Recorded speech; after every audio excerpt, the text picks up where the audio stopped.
Et bienvenue dans la chaîne Mathématiques Sciences. Aujourd'hui, je vais présenter et expliquer une nouvelle vidéo, qui est une vidéo d'exercice en mathématiques pour les 6e de la qualité. Nous allons voir comment on peut reproduire un angle. Alors donc là, je vous laisse mettre la vidéo en pause pour reproduire cet angle. Et après, on va voir comment ça marche. Sur ce donc, correction. Alors pour reproduire un angle, il y a plusieurs manières. Déjà, il y a la manière, on va dire, tricherie. C'est-à-dire, vous prenez un papier calque, vous prenez l'angle, vous le reproduisez. Bon, ça, c'était bien en CM2. Mais arrivé au collège, le papier calque, vous allez voir, vous en servir de moins en moins. Et quand je dis de moins en moins, je rigole pas, c'est vraiment réel. C'est-à-dire en 6e, vous en servez un petit peu de temps en temps. En 5e, vous en servez vraiment rarement. Et en 4e, là, vous en servez plus du tout du papier calque. Puis en 3e, très peu. Ok. Donc vraiment, autant vous dire, le papier calque, c'était un outil utile en primaire. Mais au collège, bon, on s'en sert très peu. Ok. Voilà, tout comme la règle, l'équerre, etc. On utilise beaucoup les instruments de géométrie. Là, vous allez voir que pas à pas, à partir du milieu de 5e, vous allez voir qu'au final, les instruments de géométrie, certes, vous allez les utiliser, mais beaucoup moins qu'en primaire quand même. Ok. Alors bon, là du coup, pour reproduire cet angle, on va essayer, tout de même, on va essayer de garder une certaine rigueur. Oui, parce que certes, les mesures sont pas parfaites, mais si vous regardez un petit peu et que vous faites le constat, vous allez toujours constater que en fait, le compas, c'est le meilleur instrument de géométrie, ok. Et ça, c'est vrai, même dans la manière dont on l'utilise, un compas, c'est le meilleur instrument de géométrie. Donc, pour produire un angle, on va pas forcément se fier aussi au rapporteur, mais le mieux, là, va être d'utiliser un compas, ok. Donc, je vais vous montrer comment ça marche, ok. Parce que oui, au rapporteur, reproduire un angle, c'est très rapide. Vous mesurez, après, vous reproduisez, bon, il n'y a pas d'intérêt. Et il n'y a pas de vidéo, du coup, parce que je vous apprends rien en faisant ça.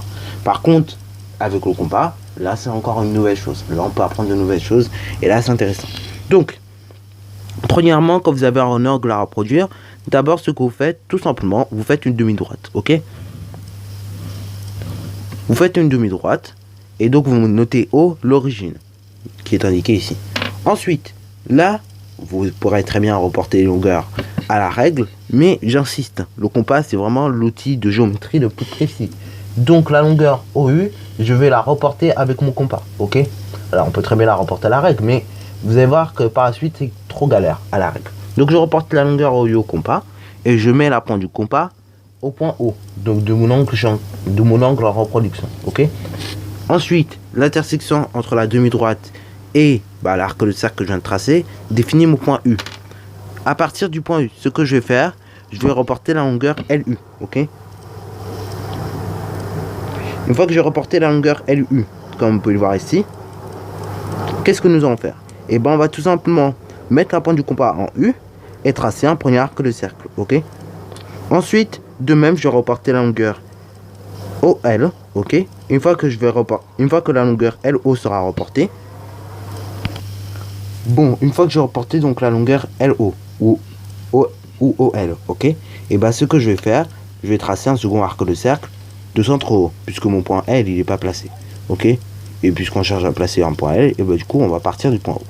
Donc là on va tracer ce second arc de cercle, et à l'intersection entre ces deux arcs de cercle, on va définir mon point L. De là je vais pouvoir tracer la demi-droite d'origine O passant par le point L, et de là on peut voir qu'on a très bien reproduit notre angle, ok. Voilà, donc là vous avez en fait votre angle LOU très bien reproduit avec le compas, ok. Voilà.